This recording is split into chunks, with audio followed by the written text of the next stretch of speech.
Bismillahirrahmanirrahim. Assalamualaikum warahmatullahi wabarakatuh. Assalamualaikum. Alhamdulillahilladzi arsala rasulahu bil huda wa dinil haq liyudhhirahu 'ala dini kulli wa kafa billahi syahida. Ibu-ibu, mak-mak tangguh, sahabat wanita semua yang dirahmati oleh Allah, apa kabar semuanya? Mudah-mudahan hari ini kita dalam keadaan baik, meskipun kita hanya bertemu di ruang kaca ya, di depan kaca ini selalu kita ketemunya. Mudah-mudahan kita semua dalam keadaan sehat dan semoga apa yang kita lakukan setiap sore Jumat ini membawa kebaikan bagi kita dan umat semuanya. Amin, amin, Allahumma amin. Salawat serta salam mudah-mudahan tetap tercurahkan kepada Rasulullah Muhammad Sallallahu Alaihi Wasallam. Alhamdulillah sampai hari ini kita masih dalam keadaan iman dan Islam. Ibu-ibu, sahabat Konita yang dirahmati oleh Allah, alhamdulillah hari ini kita sudah sampai pada episode yang ke-22 dan insya Allah hari ini akan mengambil tema yang cukup banyak peminatnya, ini banyak yang masuk di grup 2, banyak yang bilang saya ingin ikut untuk mengkaji ini seputar wanita bekerja begitu ya. Baik, hari ini kita akan membicarakan tentang rambu-rambu Islam di dalam mengatur seputar wanita bekerja. Baik ya, alhamdulillah hari ini Dr. Faiza Rosyad sudah ada di tengah-tengah kita. Beliau mudah-mudahan dalam keadaan sehat selalu ya Dok ya, biar senantiasa tiap Jumat sore bisa bersama-sama kita. Untuk itu, untuk keberkahan forum kita, mari kita awali dengan bacaan Ummul Quran Suratul Fatihah. Syai'ulillahi lahmul Fatihah. Alhamdulillah.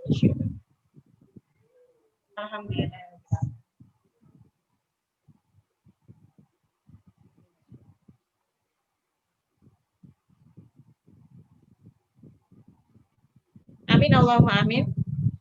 Ibu-ibu nggak lupa saya sampaikan selamat datang kepada yang baru bergabung. Ada Ibu siapa tadi? Ibu Arini yang sempat tadi Japri ya, bisa bergabung bersama-sama kami di pelataran Zoom ini. Saya perkenalkan bahwa pembicara tunggal kita pada setiap Jumat sore adalah Ustadzah Dr. Faizah Rosidah. Beliau tentunya seorang dokter dan sekaligus daiyah dan public speaker yang senantiasa konsen untuk berbicara soal seputar persoalan wanita, generasi, dan keluarga. Baik, langsung saja saya silakan karena waktunya sangat pendek banget ya. Silakan Dok untuk menyampaikan materi yang sudah kita rencanakan. Silakan Dok. Terima kasih Bu Aini. Bismillahirrahmanirrahim. Assalamualaikum warahmatullahi wabarakatuh. Hamidanillah musallian ala rasulillah la hawla wa la quwata illa billah. Rabbi syrahli sadri wa yassirli amri wa hlul 'uqdatam min lisani yafqahu qawli. Amma ba'd.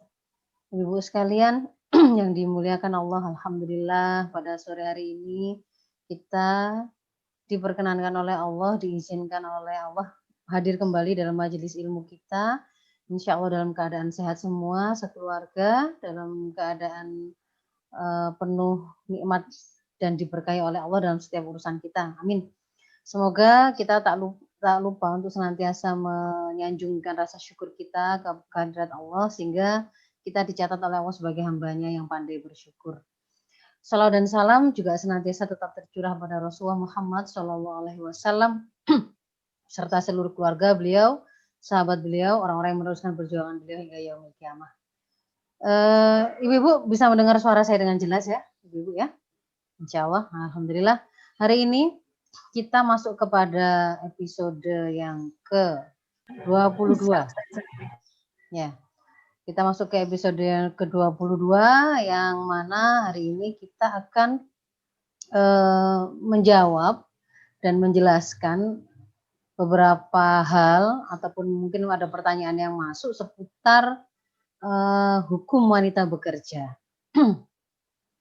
Jadi yang hari ini saya sampaikan adalah bagaimana sebenarnya rambu-rambu yang disampaikan oleh Islam terkait dengan seputar wanita bekerja ini.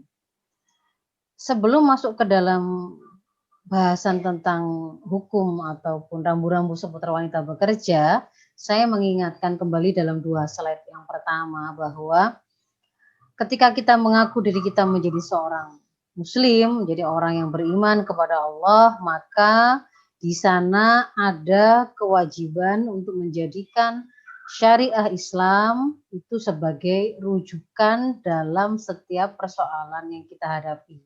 Menjadikan Islam sebagai rujukan artinya menjadikan Islam sebagai solusi atas segala persoalan yang kita cari tahu jawabannya.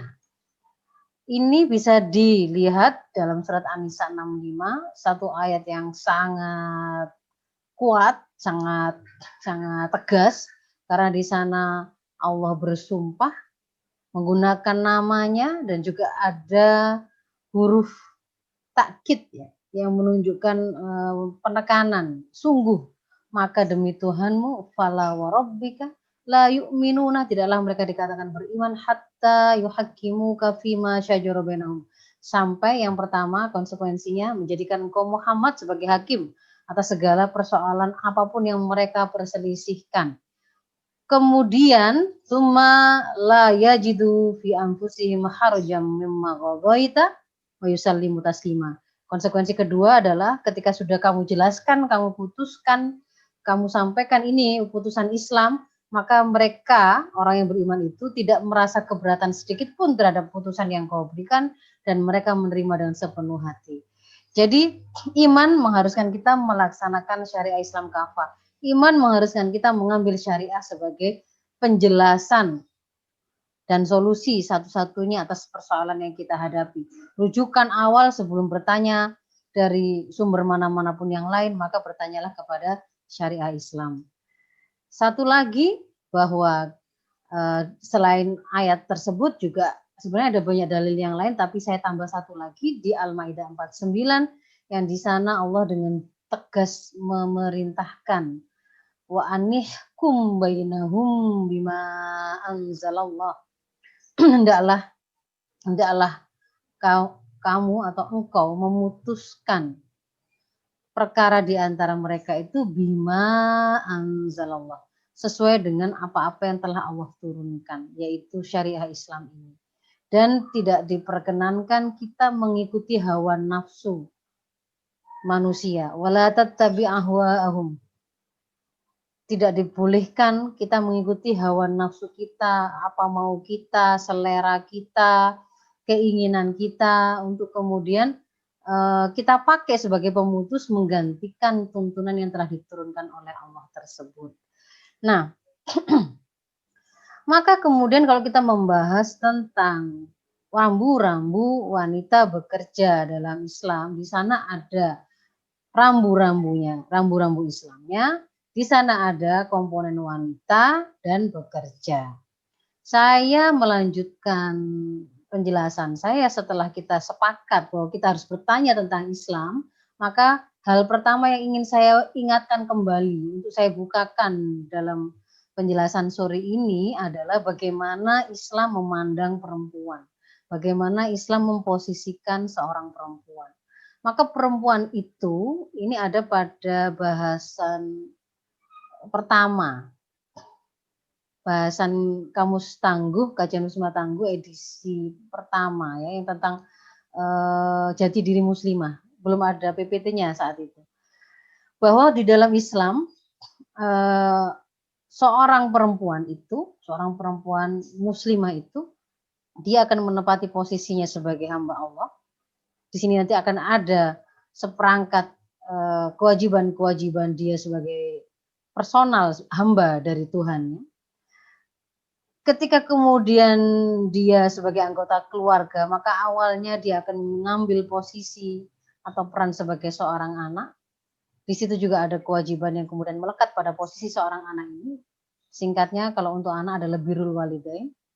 Kemudian ketika kemudian dia bertambah dewasa, mukallaf, lalu kemudian dia mengambil amanah baru dengan menikah, maka bertambahlah posisinya, bukan menggantikan yang sudah ada, tetapi menambah amanah baru bagi dia, yaitu dia memiliki posisi sebagai istri, dan di sini ada seperangkat tanggung jawab yang melekat pada status sebagai seorang istri. Dan ketika kemudian dia melahirkan seorang anak, maka di situ dia mengambil amanah baru, menambah amanah yang sudah ada sebelumnya, menambah posisi yang sudah ada sebelumnya, dan melekat pada posisi ibu ini ada juga tanggung jawab yang harus dia penuhi. Selain itu, bahwa seorang perempuan, seorang muslimah, Dia hidup berdampingan bersama kaum laki-laki di tengah-tengah masyarakat sebagai anggota masyarakat. Ini adalah posisi muslimah dalam pandangan Islam secara singkat. Kemudian kalau secara singkat pula, bagaimana kemudian dalam setiap posisinya itu sebenarnya Islam meletakkan perempuan ini. Jadi ketika Islam itu diturunkan pada saat itu, kaum jahiliyah, tradisi jahiliyah itu menganggap perempuan itu adalah sebagai sebuah kehinaan, sebagai sebuah hal yang memalukan, sebagai sebuah aib. Termasuk juga itu tidak hanya jahiliyah yang ada di Mekah saat Rasul diutus, tetapi juga peradaban yang ditinggalkan oleh Romawi, yang ditinggalkan oleh Persia. Ketika memandang perempuan itu adalah bahkan dia dikelaskan bukan manusia, gitu ya. Bahkan juga kemudian kita temukan agama lain juga memposisikan perempuan itu sebagai simpul atau sumber terjadinya dosa pertama kali, yang itu mewakili sebuah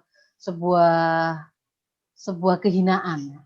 Tetapi begitu Islam datang itu sudah langsung dengan seperangkat pengakuan, seperangkat pengaturan yang menunjukkan bahwa Islam sangat memuliakan perempuan. Ketika dia ada pada posisi seorang anak, maka anak ini bahkan diletakkan oleh Islam ketika orang tuanya itu memiliki 2 atau 3 anak perempuan, lalu mereka mengasuh dan mendidiknya dengan baik, maka itu akan menjadi penghalang antara orang tua dengan neraka. Jadi dia justru menjadi menentukan posisi orang tua, surga ataukah neraka. Sesuatu posisi yang sangat besar. Kewajiban untuk dididik dengan baik itu diletakkan menjadi amanah bagi orang tua. Ketika dia itu ada pada posisi seorang istri, maka oleh Islam dia diperintahkan dan diberikan hak untuk mendapatkan muasyarah bil ma'ruf. Para suami diperintahkan untuk bergaul dengan istrinya itu dengan cara yang ma'ruf. Dia adalah sahabat terbaik bagi suami, demikian pula sebaliknya. Mereka relasinya adalah setara, meskipun kemudian ada sebuah amanah atau tanggung jawab yang berbeda bahwa ar-rijalul qawwamuna 'alan nisa. Ada kepemimpinan yang itu ada di tangan para suami. Tetapi relasi yang terjadi di antara mereka adalah pergaulan yang sangat dekat, sangat erat, sangat saling menyayangi karena mereka adalah sahabat terbaik satu sama lain. Ketika kemudian mereka ada pada posisi, para perempuan ini, muslimah ini ada pada posisi sebagai seorang ibu, bahkan kemudian secara sharih Rasulullah kemudian menyampaikan dia menjadi orang tua yang paling berhak mendapatkan perlakuan baik dari anak-anaknya sampai 3:1 ketika dibandingkan dengan ayahnya. Nama ibu disebut 3 kali. Ketika ditanya siapa lagi yang berhak, ibunya lagi. Siapa lagi Rasul yang berhak, ibumu lagi. Baru setelah 3 kali nama ibu itu disebut, baru kemudian ayah. Maka kita bisa melihat ini adalah sebuah pengakuan dan sebuah pengaturan yang menunjukkan benar-benar Islam itu memuliakan para perempuan. Memuliakan perempuan bukan berarti kemudian seperti anggapan atau asumsi banyak kalangan, terutama misalkan feminis, mulia itu berarti harus sama persis dengan laki-laki. Tidak begitu.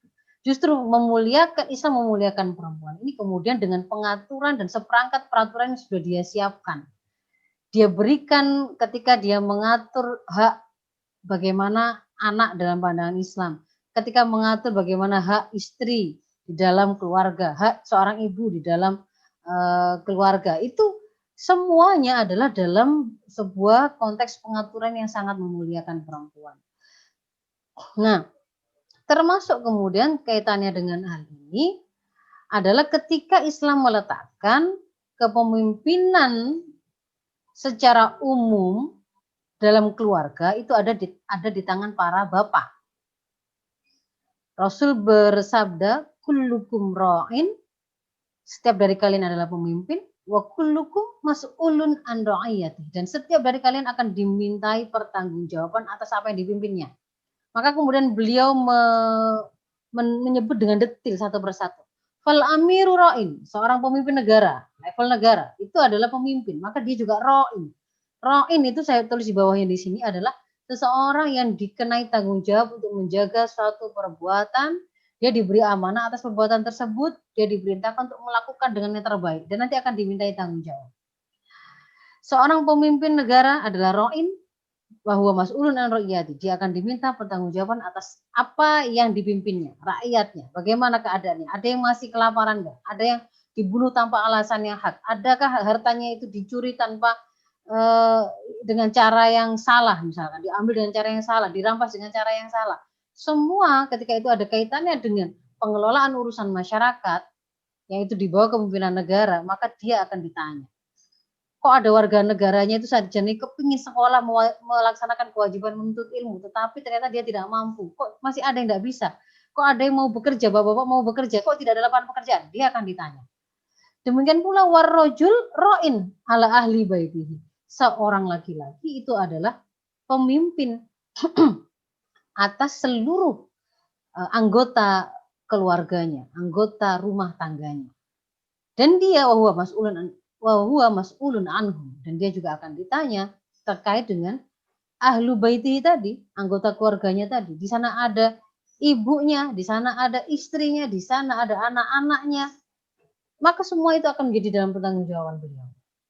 Nah, yang terkait dengan perempuan, wal mar'atu, Rasul menyebut dengan jelas, wal mar'atu ra'iyatun ala baiti ba'liha wa waladi.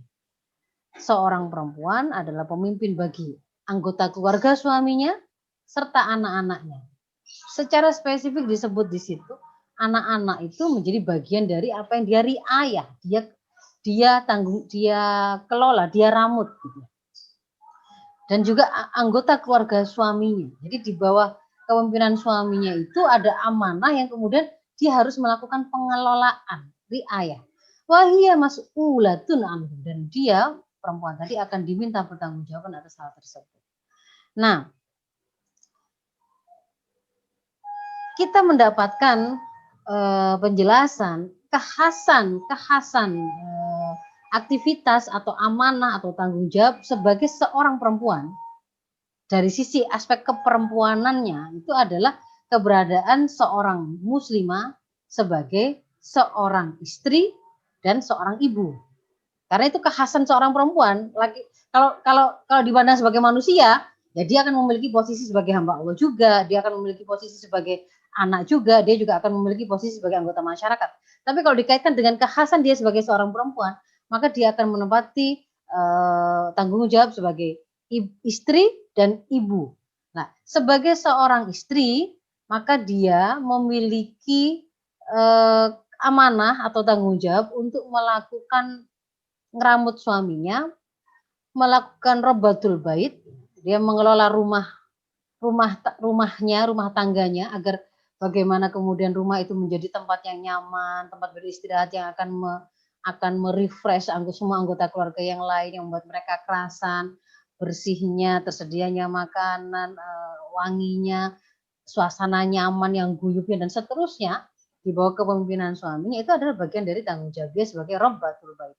Sebagai seorang ibu, maka dia punya kewajiban untuk mulai dari menjaga kehamilannya, merawat, mengasuh, mendidik anak, melakukan pemeliharaan dan pendidikan anak-anaknya agar kemudian sesuai dengan apa yang dimaksudkan oleh sang pemberi amanah ketika dia menitipkan anak itu kepada kita. Nah, ini adalah tanggung jawab utama sebagai seorang perempuan dalam pandangan Islam. Sebagai warabatul bait. Melekat di sana juga adalah sebagai madrasah ula atau sekolah pertama bagi anak. Nah, sementara kan kaitannya dengan bekerja itu seringkali dikaitkan dengan itu untuk mencari nafkah. Nah, lalu kalau nafkah ini siapa yang kemudian punya kewajiban menanggungnya dalam pandangan Islam? Kok disebutkan tugas utama perempuan adalah sebagai warabatul bait, termasuk di dalamnya adalah al-madrasah ula. Bagaimana penjelasan Islam terkait dengan kewajiban nafkah ini dalam pandangan Islam? Bahwa satu slide pertama ini adalah untuk menunjukkan bahwa aktivitas bekerja itu memang disyariatkan sebagai satu sebab atau sebagai satu jalan kita bisa mendapatkan rizki yang itu sudah diberikan oleh Allah dengan cara yang diperintahkan, dengan cara yang halal. Dan bekerja itu sangat dianjurkan, memiliki banyak keutamaan. ada banyak pujian yang diberikan oleh Islam kepada orang yang rajin bekerja, dan ketika dia itu memenuhi kebutuhannya dari hasil tangannya dan bukan dari meminta-minta atau mengharapkan bantuan dari orang lain. Nah, akan tetapi kemudian ditetapkan bahwa ketika kita bicara rizki yang digunakan untuk memenuhi kebutuhan-kebutuhan di dalam rumah tangga oleh yang dibutuhkan oleh seorang ibu, seorang istri, seorang anak, ketika mereka dalam sebuah keluarga yang dipimpin oleh ada wali, wali ya, pemimpin dan pelindung mereka di situ. Ada kalanya bapak ketika seorang perempuan itu belum menikah, dan ketika sudah menikah maka perwalian itu pindah ke tangan suaminya. Maka Islam menetapkan nafkah di dalam rumah tangga itu, kebutuhan untuk memenuhi, membeli rumah, membeli pakaian, membeli makanan, itu ada di tangan para kaum pria, yaitu para suami. Ar-rijalu qawwamuna 'alan nisa bima faddalallahu ba'dahum 'ala ba'd.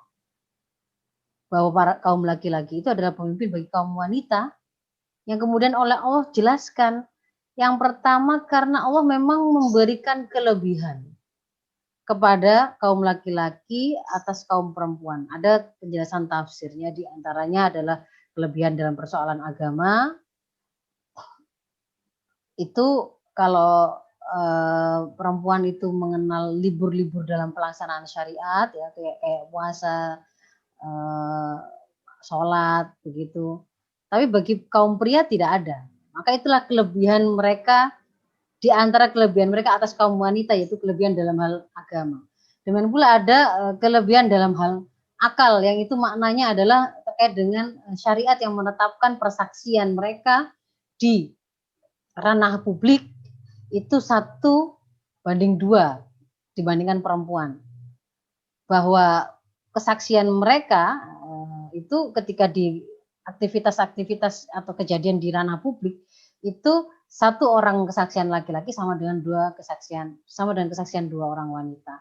Itu adalah di antara faddalallahu ba'dahum 'ala ba'd. Tafsirnya dari frase ini. Dan yang kedua, bahwa kaum laki-laki itu dijadikan oleh Allah sebagai pemimpin atas kaum wanita itu karena ada kewajiban wa bima anfaqu min amwalihim. Para laki-laki itu memang ada kewajiban untuk memberi nafkah dari sebagian apa yang menjadi harta mereka. Jadi diperintahkan memberi nafkah itu ada pada kaum laki-laki. Dan di dalam surat At-Tolak itu kemudian diberikan penjelasan juga, yang dimaksud dengan nafkah di situ itu batasannya bagaimana? Tidak ada angka mutlak yang kemudian disampaikan, minimal harus per bulan misalkan sekian juta, sekian triliun misalnya, tidak ada. Tetapi bahwa yang diperintahkan adalah liyunfik dzu sa'atin min sa'atih wa man qudira alaih rizquhu falyunfik mimma atahullah la yukallifullahu nafsan illa ma ataha. Jadi yang diperintahkan itu adalah orang itu memberi nafkah sesuai dengan apa yang menjadi kemampuan atasnya. Ketika suami itu tinggal di satu rumah, maka rumah itu pula yang dia gunakan untuk memberi tempat tinggal untuk anak dan istrinya. Ketika bagaimana suami itu memakai baju, maka seperti itu pula lah kemudian rizki atau baju yang kemudian dia belanjakan untuk istrinya. Apa yang dia makan seperti itu pula lah yang dia kemudian sediakan sebagai makanan untuk istrinya. Nah, jadi kita mendapatkan penjelasan bahwa justru nafkah itu dibebankan oleh Allah kepada para suami, dan malah kalau kemudian kita mencari penjelasan lalu para istri itu dituntut seperti apa, malah diperintahkan untuk pada asalnya dia untuk tinggal di rumahnya. Wa qurna fi buyutikunna, diperintahkan untuk tinggal di rumahnya, tidak keluar kecuali, kalau dibukakan tafsirnya tapi saya tidak sertakan di sini. Pada asalnya kaum perempuan itu diperintahkan untuk tinggal di rumahnya dan keluar hanya kalau ada kebutuhan. ada kebutuhan syar'i. Ada kewajiban-kewajiban yang itu memang kemudian kita mendapatkan penjelasan di dalam Islam ketika berkaitan dengan kebutuhan-kebutuhan rumah, maka itu menjadi tanggung jawab para istri untuk menunaikannya. Ketika membutuhkan keluar rumah, maka semua kebutuhan yang membutuhkan keluar rumah itu dibebankan oleh Islam kepada para suami. Bahkan misalkan dia yang butuh masak, tapi untuk memasak itu dia butuh air. Air itu membutuhkan untuk ngambil atau mendapatkannya keluar rumah. Maka itu diwajibkan atas suami untuk mengusahakannya, termasuk kemudian seandainya mendatangkan belanjaannya dan seterusnya, itu seperti itu. Sehingga sebenarnya memang kemudian tidak ada kewajiban bagi para istri untuk kemudian bermudah-mudah keluar. Dia diperbolehkan keluar ketika ada keperluan yang memang membutuhkan dia untuk keluar rumah. Tapi ketika kemudian sudah selesai kebutuhan itu, maka kembali ke habitat asalnya, ke tempat asalnya, yaitu tinggal di rumah dan melakukan pemenuhan terhadap kewajiban-kewajiban yang menjadi amanahnya di rumah. Nah, di antaranya adalah karena para ibu itu punya amanah mengasuh anaknya. Termasuk di antaranya adalah melakukan hadonah, melakukan persusuan, menyempurnakan susuannya, yang itu sampai 2 tahun penuh misalkan. Kemudian juga ada amanah untuk melakukan pendidikan. Dan secara jelas di sini malah secara sorry sekali Al-Baqarah ayat 233 ini Allah berfirman, wa 'alal mauludi lahu rizquhunna wa kiswatuhunna bil ma'ruf. Menjadi kewajiban dari para bapak, para ayah untuk memberi pakaian para istri atau para ibu dan juga rizkinya dan pakaiannya dengan cara yang ma'ruf. Bahkan kalau nafkah ini itu kemudian tidak ditunaikan oleh para suami, tidak sempurna ditunaikan, ada pelit misalkan begitu ya. Ada suami yang tipenya itu pelit. Bahkan oleh Rasul diperbolehkan sang istri itu mengambil nafkah itu, rizki itu dari suaminya, meskipun dengan sembunyi-sembunyi, untuk mencukupi kebutuhan dia dan anaknya. Sebatas dia mencukupi kebutuhan dia dan anaknya secara ma'ruf. Ini ketika Hindun binti Utbah pernah mengkonsultasikan kondisi Abu Sufyan, suaminya yang pelit. Itu ternyata bahkan dibolehkan oleh Rasul untuk seorang ibu itu mengambil haknya dari suaminya. Karena itu memang haknya, nafkah itu dari suaminya, untuk kemudian dia ambil sesuai dengan kebutuhan dia dan anaknya dengan cara yang ma'ruf. Bukan untuk difoya-foyakan atau dibuang-buang atau dengan pembelanjaan yang tidak betul ya, tapi dengan cara yang ma'ruf. Nah, yang berikutnya. Nah, jadi setelah kita paham Islam itu memuliakan wanita, jadi ketika melakukan pengaturan apapun itu sebenarnya dalam kerangka memuliakan wanita dengan pengaturan yang terbaik. Ketika kemudian Islam meletakkan kewajiban kepemimpinan ada di tangan suami, kewajiban memberi nafkah ada di tangan suami, kewajiban sebagai al-ummah Batul Bait adalah sebagai kewajiban utama seorang perempuan. Pada asalnya perempuan itu harusnya ada di rumah dan dia dibolehkan keluar ketika ada keperluan. Di antara kemudian yang menjadi fenomena hari ini adalah para perempuan keluar untuk bekerja. Perempuan keluar dari rumahnya untuk bekerja. Nah, lalu bagaimana hukumnya perempuan keluar dari rumahnya untuk bekerja dalam pandangan Islam? Yang pertama adalah aktivitas bekerja itu sendiri atau keluar dari rumahnya untuk melakukan peran-peran di sektor publik, kiprah-kiprah di sektor umum, itu sesuatu yang dibolehkan.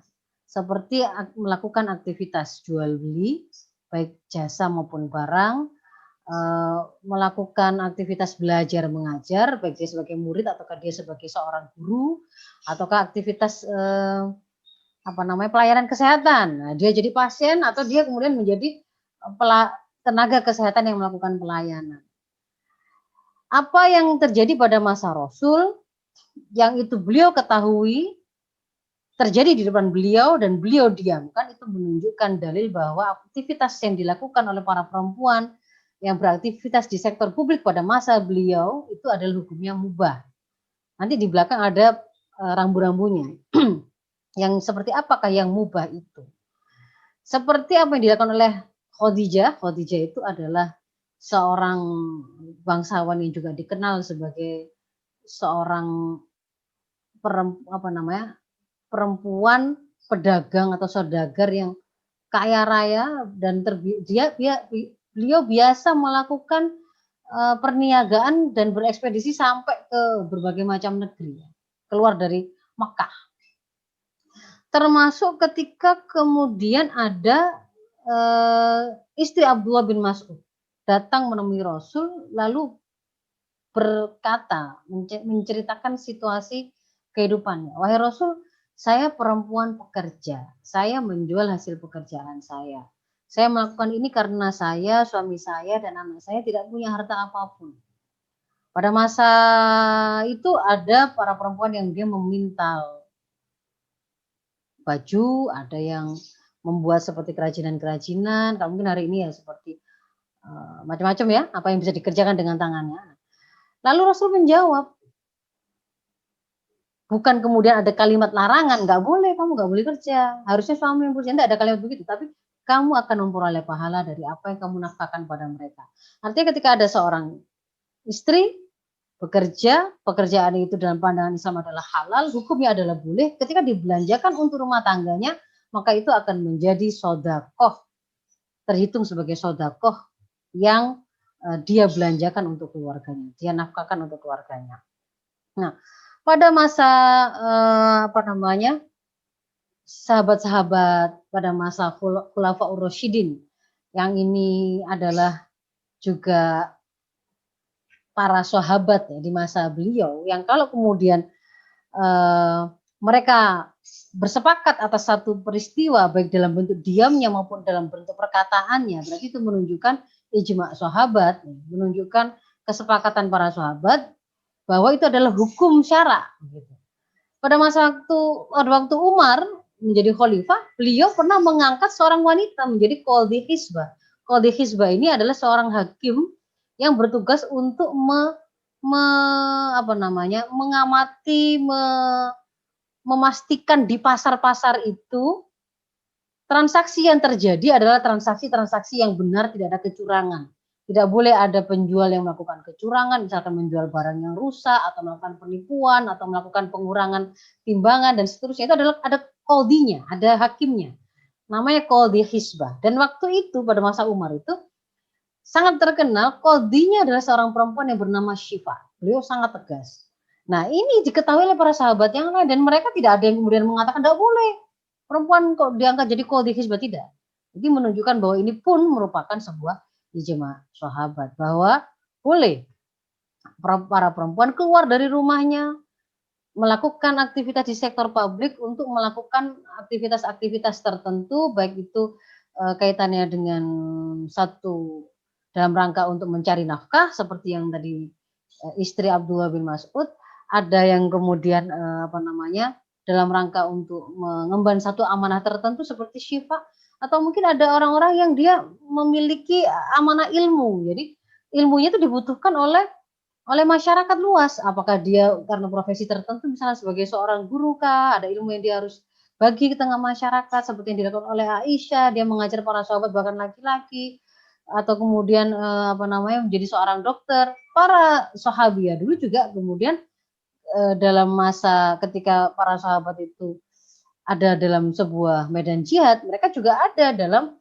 barisan yang merawat tentara-tentara yang sakit. Di antaranya seperti itu, menyediakan dapur umum ya, yang menyediakan logistik untuk para tentara. Itu juga aktivitas publik, tidak di dalam rumah, dan itu dibolehkan dalam pandangan Islam. Nah, jadi dari sisi hukum asal, hukumnya bekerja bagi perempuan tidak wajib, tetapi adalah boleh. Hanya saja kebolehannya itu ketika memenuhi beberapa syarat atau beberapa ketentuan sebagai berikut. Yang pertama, pekerjaan yang dilakukan itu tidak termasuk perbuatan maksiat. Bukan perbuatan yang haram. Seperti apa? Melakukan jual beli barang yang diharamkan, jual beli babi, jual beli khamr. melakukan aktif jual beli badan, apa namanya, PSK gitu ya. Itu kan maksiat, zina maksiat, apalagi kemudian melakukan itu. Atau kemudian terlibat dalam aktivitas ribawi. Ribawi itu tidak hanya apa namanya yang dicela, yang kemudian akan dihitung sebagai orang yang terlibat dalam riba itu tidak hanya yang menghutangi dan yang menerima hutangan dan memanfaatkan riba, tetapi juga saksi dan yang mencatat transaksi tersebut. Jadi misalkan kemudian berarti bekerja di perbankan yang di situ masih menerapkan riba, maka itu juga terkategori sebagai perbuatan yang maksiat. Lalu tidak boleh ada kholwat. Tidak ada kholwat. Kholwat itu adalah, singkatnya adalah mojoknya seorang laki-laki dan perempuan yang membuat orang ketiga tidak mungkin masuk ke dalam forum mereka kecuali dengan izin keduanya. Jadi nggak harus dalam ruangan tertutup dikatakan khalwat itu. Berdua di satu pojokan tertentu, misalnya di perpustakaan, yang itu membuat orang mau menyapa mereka saja itu harus membutuhkan izin dari mereka untuk bisa duduk di sebelahnya. Itu misalkan tidak boleh kalau misalkan tidak ada izin dari mereka, misalkan begitu ya situasinya, maka itu termasuk khalwat. Apalagi ini kemudian dilakukan di hayatul khos atau kehidupan khusus, seperti di satu kamar, di mobil pribadi, di satu ruangan tertentu yang orang nggak bisa masuk kecuali misalkan dibukakan pintunya, dibukakan kuncinya, atau diizinkan untuk masuk, maka itu khalwat dan itu tidak boleh. Jadi misalkan menjadi seorang dokter, menjadi seorang perawat itu dibolehkan dalam Islam.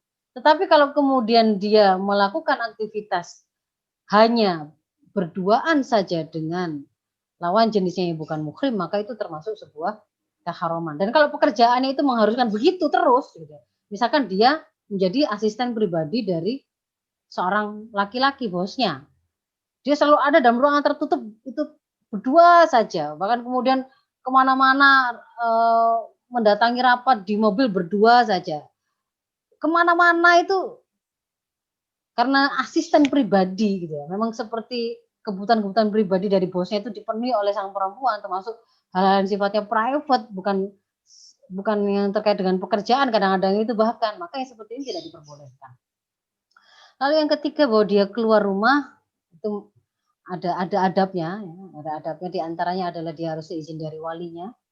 Ini kaitannya dengan karena Islam menetapkan para wali itu punya kewajiban menjaga kehormatan dari para perempuan.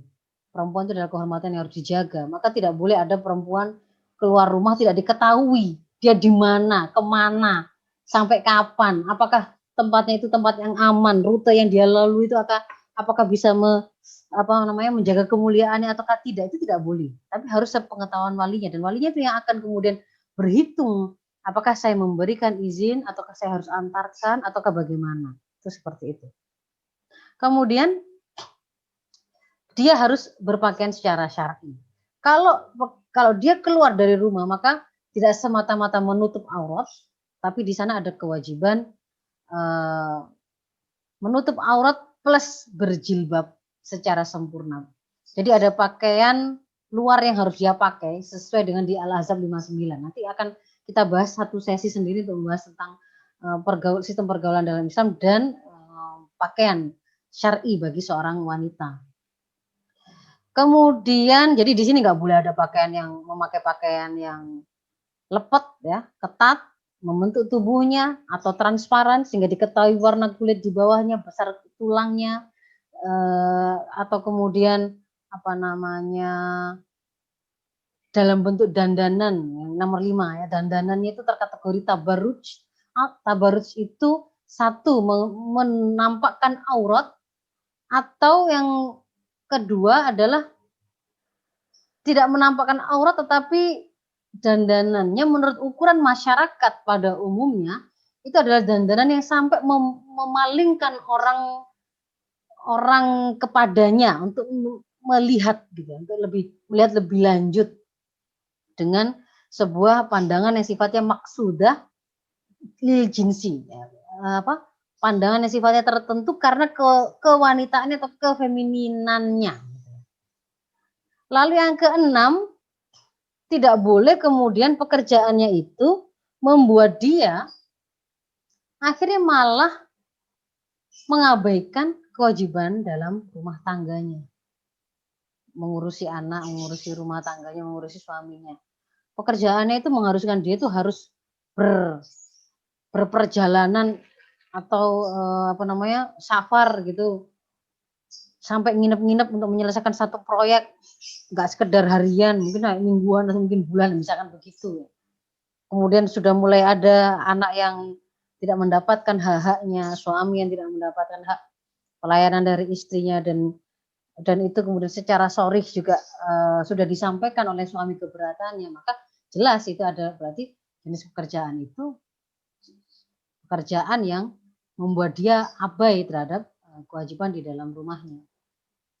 Yang ketujuh, pekerjaan itu adalah pekerjaan yang aman dari fitnah, artinya dipastikan sejak perempuan tadi itu keluar dari rumahnya sampai kembali ke rumahnya, itu dia terjaga kehormatannya, terjaga agamanya, terjaga kesucian dirinya. Ya, di sini ada banyak hukum yang kemudian harus dipenuhi supaya keterjagaan ini itu terwujud. Tadi diantaranya tadi keharuman melakukan kholwat, melakukan keharuman melakukan ikhtilat. Ikhtilat ini bisa dilakukan di ruang publik, jadi ada pertemuan laki dan perempuan, campur di situ aktivitas, tapi aktivitasnya itu bukan aktivitas yang dibenarkan oleh syara, gitu ya. Jadi ada unsur pertemuan, ada unsur aktivitas campur. Misalkan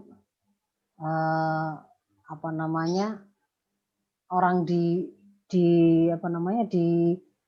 dunia malam itu lagi joget-joget bareng itu kan ya campur laki perempuan, atau misalnya dia jualan makanan tapi di konser lapang gitu ya, ada dia itu harus berdempet-dempet dengan laki dan perempuan campur baur begitu. Lalu ada perintah juga tuntunan dari syara untuk tidak boleh mengeksploitasi sisi kefeminitasannya dia. Suara didesah-desahkan kah? Kemudian mungkin cara tersenyum atau cara bicaranya, cara berjalannya gitu ya. Yang itu menampakkan ada sebuah upaya untuk menonjolkan sisi kefemininannya. Nanti secara khusus pekerjaan yang terkategori mengeksploitasi selain karena keterampilan atau kemampuan tangan, tapi justru mengeksploitasi kefemininan atau kemaskulinitasan, itu menjadi suatu pekerjaan jenis yang diharamkan. Yang berikutnya, kalau misalkan pekerjaan itu membutuhkan satu safar yang lebih dari 1 kali 24 jam, maka harus ada mahram yang menyertainya. Lalu yang berikutnya, catatan yang lain adalah hendaknya memilih pekerjaan dengan mempertimbangkan kondisi fisiknya. Jangan memilih pekerjaan yang sekiranya itu bisa membahayakan, beresiko, ya, karena memang perempuan itu ada kewajiban dia untuk dia sempurnakan sebagai ibu yang memberi ASI pada anaknya misalkan ya. Itu kan jadi tidak boleh kemudian sampai membahayakan apa yang memang menjadi potensinya. Yang berikutnya adalah Islam melarang penghasilan yang diperoleh dari pekerjaan yang mengeksploitasi ketampanan, kecantikan, kemolekan, dan sensualitas. Contohnya apa? Contohnya, jadi ini nggak hanya perempuan ya, karena ini bagian dari satu aktivitas yang akan membawa kerusakan bagi masyarakat.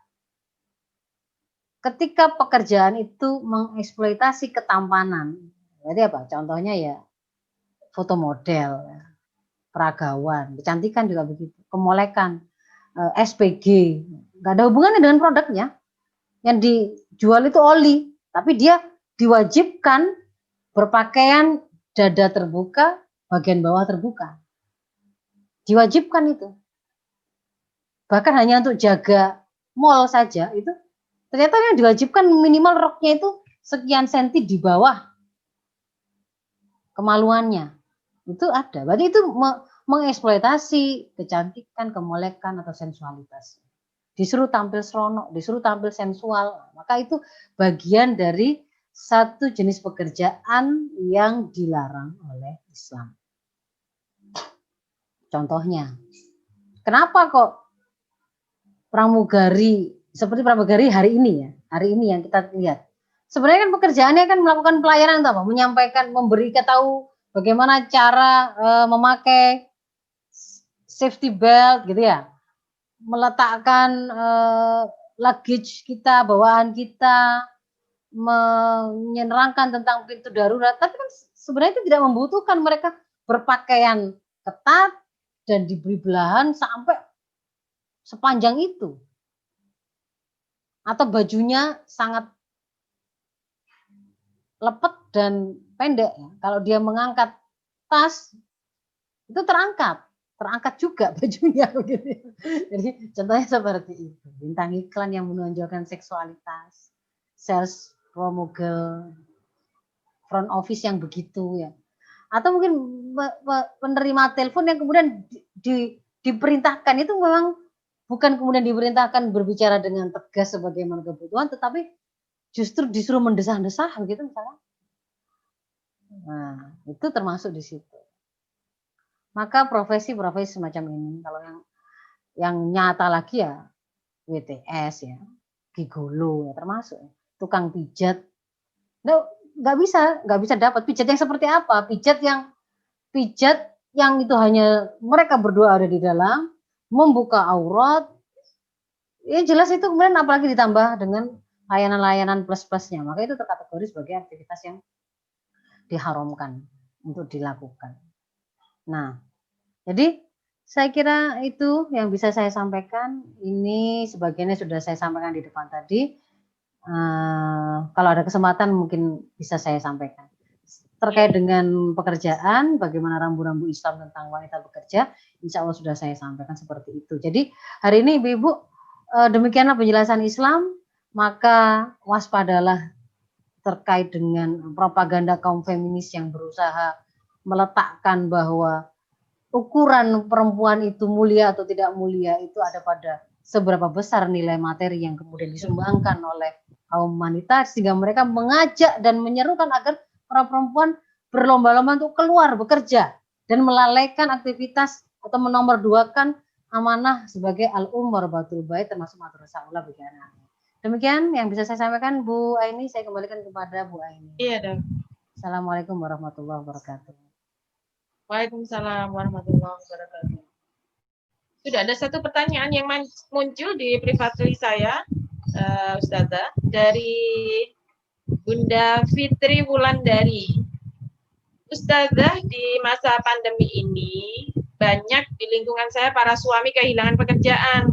Sayangnya ketika kehilangan pekerjaan itu tidak langsung mencari alternatif pekerjaan lain yang ternyata ini membuat istri itu harus mencari pekerjaan tambahan, pekerjaan baru gitu kan. Dan anehnya sang suami malah mainan HP, nggak malah membantu istri untuk memenuhi kebutuhannya. Bagaimana menyikapi hal ini?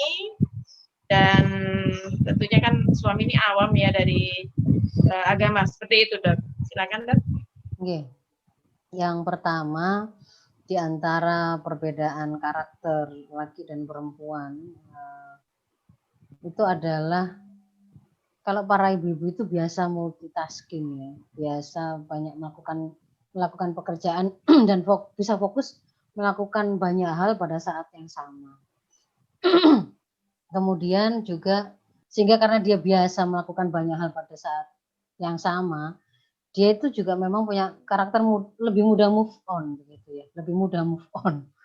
Nah, para suami itu ketika kemudian selama ini dia ada pada kondisi berdayanya ada pada pekerjaannya itu, dia selama ini ya dunianya itu di situ, kemudian tiba-tiba mengalami apa namanya PHK, itu adalah sesuatu pukulan yang dirasa berat karena kaitannya dengan kemampuan dia untuk memenuhi kebutuhan anak istrinya, tanggung jawab dia sebagai kepala keluarga, termasuk juga kehormatan yang akan seperti bargaining position-nya gitu ya.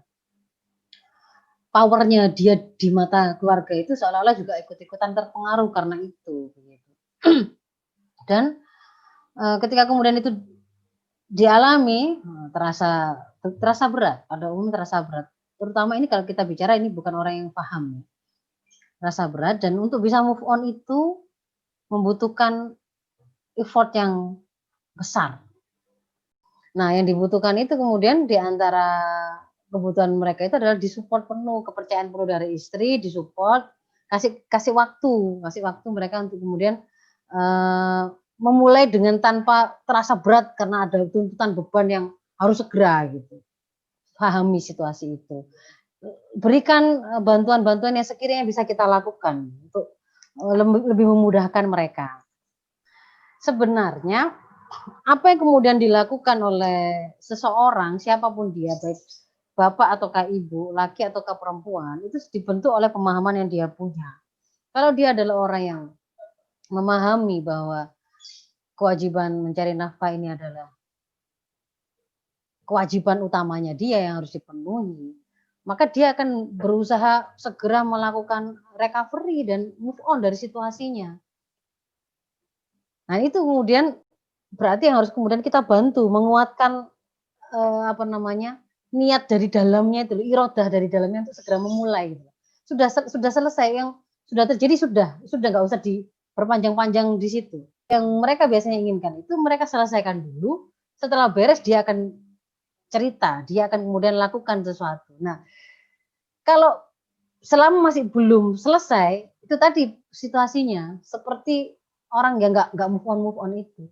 Tapi kalau kemudian sudah keluar kalimat misalkan sudah mau membuka cerita, sudah mau membuka perbincangan tentang pekerjaan, itu artinya di dalam benaknya itu sebenarnya sudah ada sebuah solusi atas persoalan yang mau disampaikan. Nah, pada kondisi yang seperti itu yang harus dilakukan para ibu, satu, pahami kesulitan yang dihadapi oleh suami, meskipun kita belum tahu situasinya bagaimana, kesulitannya seperti apa, kan nggak cerita dia. Beliaunya ini kan jaim untuk kemudian bercerita tadi. Pokoknya kita lihat, kalau masih diem itu berarti masih ada masalah. Maka pahami, kasih ruang, beliaunya itu merenungi, mungkin berhitung-hitung atau merencanakan yang kira-kira apa saja kira-kira kemungkinan rencana yang mau beliau buat itu. Gak usah dipaksa harus segera ngomong apa rencananya sampai ngopo dan cepet kan, gak usah seperti itu, gak usah harus segera sekarang. Kasih kesempatan, mungkin juga beberapa orang akan agak lama. Nah, tapi yang perlu kemudian yang kedua nampak adalah bahwa kita ada pada posisi full mensupport beliau, kita mendukung penuh gitu. Pada waktu beliau ada uang juga kita sayang, pada waktu hari ini beliau ada dalam keadaan susah, kita tetap sayang. Itu harus terasakan oleh para suami sehingga itu akan mempermudah mereka move on. Karena ono istri kayak gini baik kok eman-eman yo gak dirambut-rambut segera kan gitu kan ya. Tapi kalau kemudian kita malah iki suami gak tanggung jawab, untung apa ya untuk wis pirang dino seminggu sudah sekian. Lalu kemudian kita berkicau atau ngomong apa saja itu menjadi beban tambahan. Semakin pusing karena beliau itu para suami itu tidak biasa ada banyak masalah. Satu-satu cara menyelesaikan masalah itu. Ketika masih pusing dengan pikiran nyari kerjaan itu, diajak ngomong yang lain-lain itu juga mungkin nggak terlalu fokus. Jadi yang perlu supaya lebih mempercepat itu adalah tadi satu, pahami situasi itu, tambah sabarnya, tetap pelayanan, rasa sayang dan seterusnya itu harus tetap nggak ada perubahan sehingga itu bisa difahami oleh suami sebagai sebuah dukungan yang tidak berubah. Ditambah lagi kemudian sampaikan mungkin secara sorry, ini ibu punya atau Umi punya ada tabungan, mungkin bisa dipakai kalau misalnya Pak Ayah ada rencana begini atau bagaimana, atau mungkin kita gini ya, misalkan mau coba usaha jualan apa gitu. Nanti ibu yang bikin, ayah yang menjualkan. Kalau mau urun solusi atau urun apa namanya ide-ide silakan, tapi tidak membuat sebuah kalimat judgement. Wong lanang kok malas, wong laki-laki kok nggak tanggung jawab. Nek sampai nggak begini, nggak segera kerja, nggak segera dapat pekerjaan itu terus bagaimana? Nah itu kalimatnya itu hanya untuk semakin hanya menambah beban saja, tapi tidak menjadi solusi. Lebih bagus kalimat itu yang sifatnya konstruktif, membangun, menginspirasi beliau tentang solusi yang sebenarnya beliau cari, yang gara-gara sedang cari itu tadi pikirannya itu kayak fokus ke situ toh, nggak move on gitu ya, nggak bisa mikir yang lain-lain gitu ya. Itu saja yang dilakukan. Jadi seperti sampaikan konstruksi ide-ide, tampakkan dukungan ya. Kalau begitu tawarkan bantuan, itu saja yang lakukan. Doakan, tambah dengan doakan. Kalau perlu doanya itu disorikan di depannya, karena itu akan menjadi sebuah kekuatan baru bagi beliau. Itu ya, Bu Aini ya? Iya, betul. Betul ya? Jadi Iya, Dok. Jadi itu yang dilakukan dulu. Nanti Bagaimana insya sikap Allah, kita gitu. nanti insya Allah Allah akan mudahkan kalau masing-masing itu kemudian melakukan ikhtiar yang terbaiknya. Meskipun kemudian belum ada keberhasilan, tapi kalau hubungan antara suami istri itu tadi tetap bagus, mereka ini masih jadi tim yang bisa saling menguatkan gitu. Jadi jangan sudah kita sedang kena badai terus tambah ngajak gegeran. Membuat kemudian malah sibuk untuk menenggelamkan kapal. Loh, ini aja punya kapal masih bolong-bolong karena ekonomi, tekanan ekonomi yang berat. Ada nakoda, ada anak buah ya, ada suami, ada istri, ada anak-anak yang lain. Ini aja kita itu situasinya berat kok malah kemudian berpikir ya sudah bisa dewe-dewe, tambah semakin berat. Jadi justru kokohkan interaksi yang terjadi hubungan antara suami istri untuk kemudian berjalan menuju kepada situasi yang insya Allah pokoknya fokus kepada apa yang menjadi amanah kita, lahan ikhtiar kita saja yang terbaik. Begitu. Ya. Nanti akan Allah mudahkan. Begitu. Ya. Sementara waktu kalau dalam kondisi itu ternyata istri akhirnya ternyata menjadi orang yang bahkan mungkin malah menjadi penjamin nafkah, Allah tidak akan tidur untuk melakukan perhitungan secara adil dalam hal ini. Semua yang ibu nafkahkan untuk rumah tangga itu akan kembali terhitung sebagai sebuah nafkah, bukan kewajiban, itu sebuah keutamaan.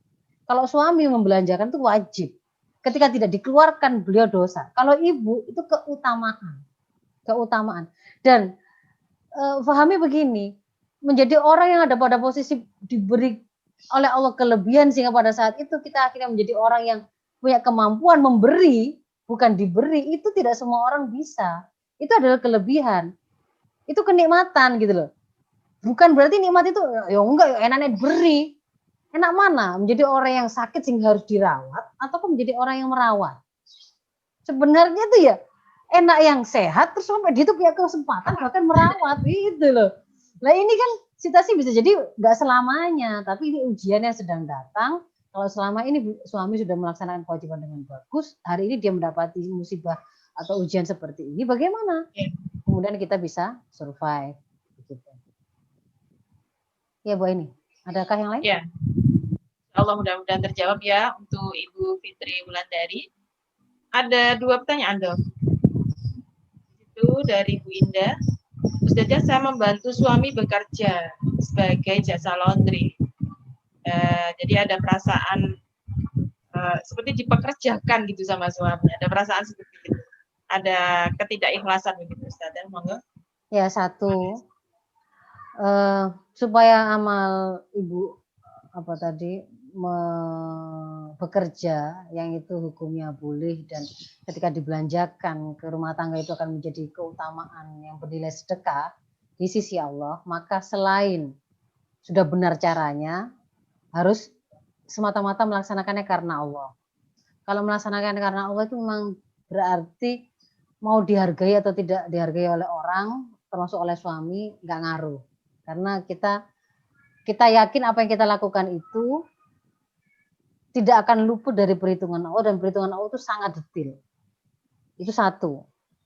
Yang kedua, sang suami itu juga punya catatan sendiri yang sedang berjalan atas dia, bahwa dia itu memiliki kewajiban untuk memberi nafkah sesuai kadar kemampuan yang dia punya. Maka Allah pun punya pengetahuan yang sangat detail tentang bagaimana, apakah ini sudah sampai pada tataran level optimal suami ini itu kemudian melakukan ikhtiar, ataukah kemudian memang ada sebuah pengabaian, apakah kemudian sudah mulai ada aktivitas yang itu sebenarnya melakukan kedoliman pada istrinya. Itu semua akan ada perhitungannya di sisi Allah. Biar Allah saja yang menghitung. Ibu udah usah ikut-ikutan hatinya ikut merasa nggak ikhlas, sehingga akhirnya eman-eman sudahlah bekerja, sudahlah harta itu kita nafkahkan di situ, kita belanjakan untuk suami, ternyata nggak terhitung juga lagi di sisi Allah gara-gara kita nggak ikhlas. Jadi suami akan ada perhitungannya sendiri di sisi Allah, kita juga akan ada perhitungan kebaikan kita di sisi Allah. Yang kemudian bisa kita lakukan adalah kalau memang suami itu melakukan satu kedoliman atau ketidaktepatan, ada kewajiban untuk mengingatkan. Ada hak untuk kemudian mengkomunikasikannya, memberikan peringatan kepada suami agar suami tidak melakukan itu terus, tapi harus segera taubat. Nah, silakan itu dikomunikasikan dengan cara yang terbaik. Memilih waktu terbaik, tempat terbaik, kalimat terbaik. Jadi antara yang suasana yang paling nyaman untuk suami istri berbicara adalah pasca mereka berhubungan intim. Itu masa yang situasi yang sangat bagus untuk membuka sebuah percakapan yang mungkin membutuhkan kelonggaran, membutuhkan kenyamanan dan seterusnya. Jadi lakukan. Jadi nggak usah terpengaruh bahwa suami itu melakukan pelanggaran, misalkan ada itu hitungannya di sisi Allah, kita melakukan kebaikan akan ada perhitungannya di sisi Allah. Kalau kemudian kita melakukan keburukan, misalkan saya nggak rela begini nih, saya nggak ikhlas akhirnya makanan yang dimakan itu belanja saya yang membelanjakan, akhirnya tetap nggak terhitung sebagai kebaikan kalau seperti itu, karena tidak ikhlas tadi kan eman. Jadi tetap jaga supaya amal soleh kita tetap menjadi amal soleh dengan dua rambu itu, ikhlas dan sesuai dengan tuntunan syara. Sementara ada interaksi suami istrinya yang kemudian harus kita sempurnakan karena ada hak suami untuk mendapatkan peringatan dari kita, ada kewajiban kita juga untuk mengingatkan suami ketika beliau, sahabat terbaik kita ini melakukan kekeliruan, maka sampaikan peringatan itu. Jadi nggak usah merasa dipekerjakan. Insya Allah itu akan menjadi kelebihan, kebaikan. Baliknya ke kita juga. Ya. Itu yang berikutnya ada ini Bu ya. Ya, ada dua pertanyaan Ustazah. Ya, Bu Aini ini sekarang ya, Bu Arini, ada banyak pekerjaan yang bisa dilakukan di rumah. Dia bertanya, apakah fakta bekerja dari rumah itu masih ada kemungkinan terjadi pelanggaran rambu-rambu bagi muslimah? Bisa. Nggak perlu dalam rangka melakukan pekerjaan. Kita bersosmed saja, itu kan bukan pekerjaan ya. Dilakukan di rumah saja. Bisa nggak melakukan keharaman di situ? Bisa.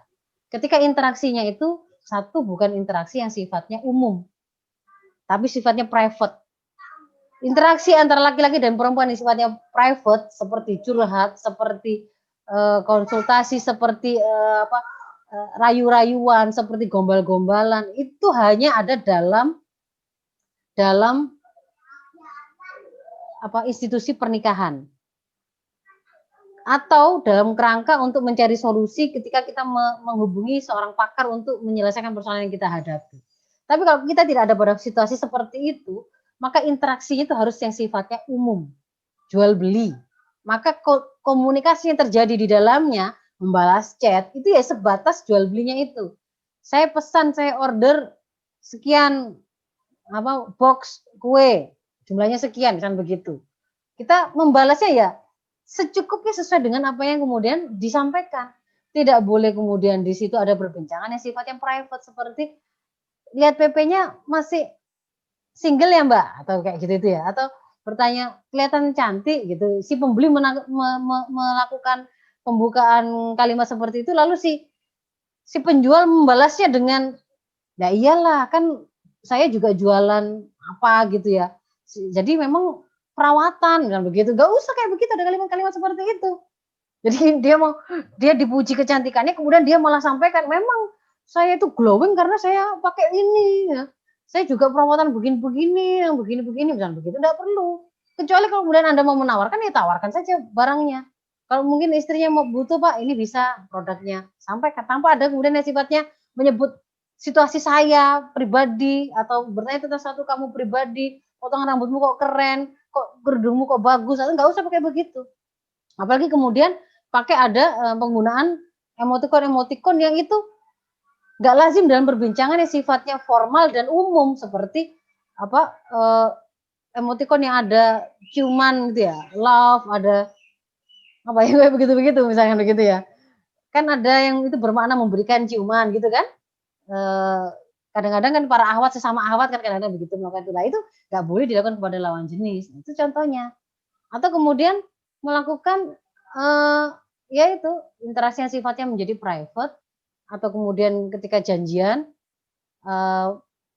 waktu produk misalkan ya ada yang mengambil ke rumah, dia jualannya di rumah, tapi dia di rumah sendirian, memasukkan orang asing ke dalam rumahnya, ke rumah pribadinya, itu hayatul khos, tidak semua orang bisa masuk ke situ tanpa izin dari dia, itu juga tidak diperbolehkan, misalkan seperti itu.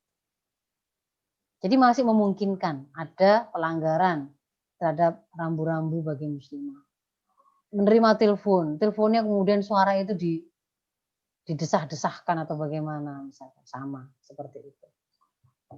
Itu untuk Bu Arini. Terakhir ya, ada Bu Erni Komaria, Bu Aini. Ya, terakhir. Apakah seorang suami punya tugas primer, sekunder, tersier?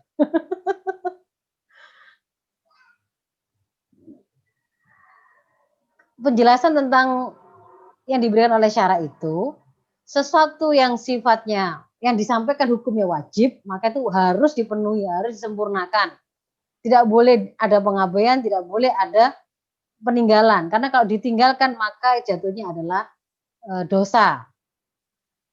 Sesuatu yang berhukum haram, terikat kepada yang haram artinya harus ditinggalkan tanpa ada alasan apapun. Kalau tetap dilakukan, maka jatuhnya adalah dosa. Sesuatu yang berhukum makruh, maka tuntunan syara adalah sebisa mungkin kita tinggalkan karena itu lebih dekat kepada kemuliaan di sisi Allah. Sesuatu aktivitas yang berhukum sunnah, maka terikat kepada hukum sunnah maknanya adalah sebisa mungkin kita melaksanakannya. Karena itu lebih dekat kepada kemuliaan di sisi Allah. Sesuatu yang berhukum mubah, maka ketika kita itu terikat pada yang mubah, itu artinya itu boleh kita memilih melakukan atau tidak melakukan.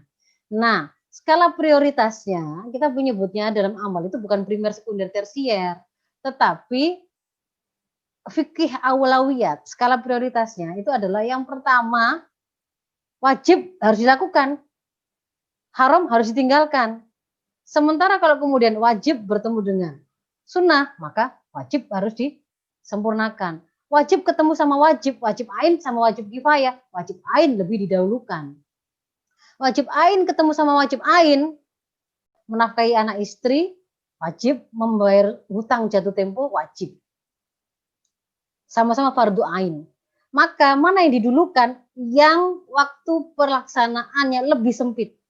Yang masih bisa diundurkan, bisa dinego kah, bisa dijadwal ulang kah, maka itu dinomor duakan di bawah fardu ain yang pemenuhannya sifatnya mudhoyak, apa sempit. Yang waktunya pelaksanaan itu masih cukup longgar, ada kelonggaran, maka dia di bawahnya. Kalau fardu ain ketemu fardu kifayah, fardu ain yang dimenangkan. Menjaga ibunya, menemani ibunya untuk umroh ya, menjadi muhrim ibunya ketika umroh, menemani ibunya dengan ketika dia ada kewajiban untuk berdakwah yang membutuhkan untuk terjadwal ke satu wilayah tertentu sekian lama misalkan, maka menemani ibunya adalah lebih utama posisi secara aulawiyat atau skala prioritasnya. Nah, kalau kemudian wajib dengan sunnah, ya wajib lebih menang. Sunnah dengan mubah, ya sunnah lebih menang. Begitu. Mubah dengan makruh, ya makruh itu sebaiknya ditinggalkan. Gitu. Itu jadi bukan apa tugas primer, sekunder, tersier enggak. Jadi nanti tergantung amalnya, cari misalkan cari nafkah, mijiti istri, nguras jeding, itu kan amal-amal itu. Nah, ini mana yang primer, mana yang sekunder, mana yang tersier, misalnya begitu. Kembalikan kepada penjelasan syara. Masuk di mana tempatnya, gitu. Itu maksudnya. Semoga bisa dipahami. Ya. Baik, mudah-mudahan bisa terjawab semua pertanyaan. Dan ibu-ibu yang ingin bertanya lagi di keep dulu, bisa disampaikan via Japri ke saya, karena memang grup saya kunci untuk fokus dan juga tidak memberatkan memori ya Bu ya. Jadi nanti tema apa yang kita bahas, ibu-ibu boleh usul nanti via Japri dengan saya. Dan ibu-ibu jangan lupa saya ingetin tawaran kami terkait dengan kajian intensif, mungkin bagi yang belum sempat baca ketumpuk-tumpuk gitu ya infonya, nanti saya share lagi dan monggo masih ada kesempatan untuk mendaftar dan daftar lewat Bitly. Nanti untuk berikutnya nanti akan segera kita koordinasikan untuk tindak lanjutnya. Baik Ibu-Ibu rahimakumullah, alhamdulillah hari ini kita sudah menuntaskan kajian kita di sore hari ini. Matur suwun sangat kepada Ustazah Dr. Faiza Rosida atas ilmunya, dan makasih juga ibu-ibu yang sudah hadir di sini.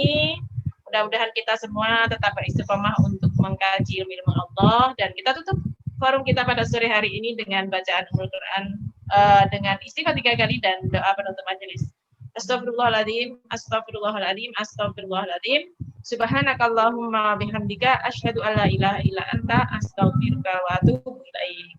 Bagi ibu-ibu, kita ketemu lagi pekan depan dengan tema yang insya Allah lebih menarik lagi di dalam kajian Kaunita Sahabat Kuat dalam Taat. Saya akhiri, wabillahi taufiq wal hidayah. Wassalamualaikum warahmatullahi wabarakatuh.